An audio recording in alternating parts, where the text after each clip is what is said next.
Agenda yang disampaikan oleh orang-orang zaman dahulu dari mulut ke mulut di kawasan pesisiran pantai negeri Terengganu, terdapatlah 2 ekor penyu iaitu jantan dan betina. Kedua-dua ekor penyu tersebut hidup dalam keadaan damai dan rukun. Kemanapun mereka pergi, mereka pasti berdua. Pada suatu hari, mereka pun berenang-renang di kawasan pesisiran pantai negeri Terengganu. Setelah beberapa hari mereka berenang, mereka pun tibalah di satu tempat yang belum pernah mereka datangi. "Bang, sekarang kita berada di mana?" tanya si penyu betina. "Entahlah dik, abang pun belum pernah sampai ke tempat ini," jawab si penyu jantan. Pada ketika itu, ada seekor ikan buntal melewati kawasan tersebut. "Hei, kamu berdua hendak ke mana?" tanya si ikan buntal. "Sebenarnya kami tersesat. Kalau boleh, kami ingin tahu apakah nama tempat ini?" tanya si penyu jantan. "Oh, tempat ini namanya Laut Rantau Abang. Di kawasan sana terdapat sebuah bukit yang mempunyai taman yang sangat indah," jawab si ikan buntal. "Kamu pernah ke sana?" "Belum pernah. Semua jenis ikan, termasuklah saya sendiri, tidak pernah sampai ke taman itu. Kamu berdua sangat beruntung kerana dapat hidup di laut dan di darat. Sedangkan saya hanya dapat melintasi sungai-sungai dan saya tidak dapat untuk pergi ke taman itu," jawab si ikan buntal dengan penuh rasa rendah diri. Setelah mendengar keterangan ikan buntal, kedua-dua penyu itu menjadi sangat teruja. Selepas itu, mereka pun naik ke darat kerana hendak bermain-main di taman yang terletak di atas bukit itu. Dalam perjalanan menuju ke taman, mereka bertemu dengan seekor ketam. "Kamu berdua hendak ke mana?" "Kami nak bermain-main di taman itu," kata ikan buntal. Pemandangan di tempat itu sangat indah. "Memang benar, tapi kamu berdua haruslah berhati-hati kerana di taman itu terdapat sebuah pantang larang yang tidak boleh dilanggar." "Apa pantangnya?" "Di dalam taman itu ada sebuah kolam, tetapi air kolam tersebut tidak boleh diminum kerana sesiapa yang meminumnya akan terkena sumpahan." "Hah? Sumpahan?" Berlainan pula dengan penyu betina, ia sangat bimbang tentang pantang larang tersebut. Kemudian, kedua penyu ini menuju perjalanan ke taman. Sebelum mereka sampai, tiba-tiba si penyu betina ni berhenti. "Kenapa berhenti, dek?" tanya si penyu jantan. "Bang, adik takut dengan pantang larang tu. Lebih baik kita pulang saja," ajak si penyu betina. "Tidak, dek. Adik jangan terlalu percaya dengan kata-kata si ketam.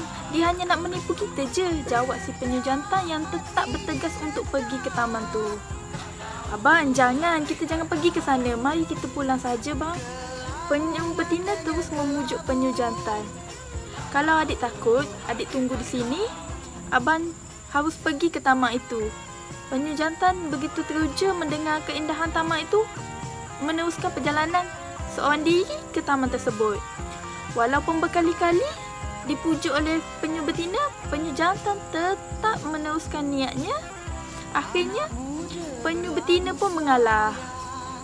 Sejurus kemudian, penyu jantan pun berjalan menuju ke bukit itu. Setibanya dia di sana, dia begitu kagum melihat keindahan taman tersebut. Dia pun berjalan mengelilingi taman tersebut untuk menikmati pemandangan yang lebih indah. Setelah penat berjalan, si penyu jantan merasa sangat haus dan dia teringat kata-kata si ketam bahawa di sana terdapat sebuah kolam yang sangat jernih airnya. Setelah beberapa lama mencari, dia pun menjumpai kolam tersebut. Tanpa berfikir panjang, dia pun mendekati dan meminum air daripada kolam tersebut. "Ah, segarnya," ucap si penyu jantan dengan puas setelah meminum air tersebut. "Ah, ketam ini saja ingin membohongiku. Lihatlah badanku, terasa segar dan sihat," ujarnya lagi. Namun tanpa diduga, penglihatannya mulai kabur dan kepalanya mula pusing. "Aduh, sakitnya kepalaku," jerit si penyu jantan dalam kesakitan. Perlahan-lahan keseluruhan tubuh badannya menjadi kaku dan tidak dapat bergerak. Walaupun dia sudah berusaha untuk menggerakkan keempat-empat kakinya untuk melangkah, namun usahanya tetap gagal. Beberapa saat kemudian, langit menjadi gelap Petir samar menyambar dan tiba-tiba saat itu juga hujan turun dengan lebatnya.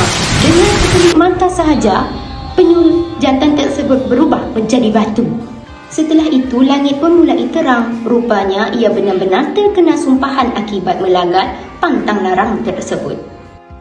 Sementara itu, penyu betina yang sejak tadi menunggu mulai khawatir terhadap keadaan penyu jantan.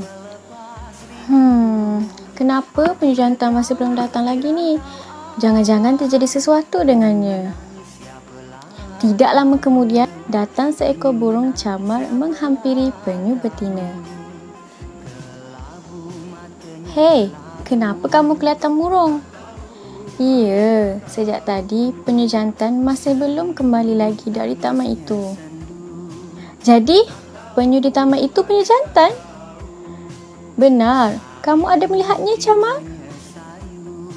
Ya, tadi ketika melintas di atas taman itu, aku melihat ada seekor penyu yang berada di pinggir kolam. Setelah menghampirinya dengan lebih dekat, rupanya ia sudah berubah menjadi batu. Hah? Penyu jantan menjadi batu? Jadi, benarlah apa yang dikatakan oleh Ketam? Setelah mendapat tahu tentang kabar buruk itu, si penyu betina ni sangat sedih kerana dia tidak dapat berbuat apa-apa.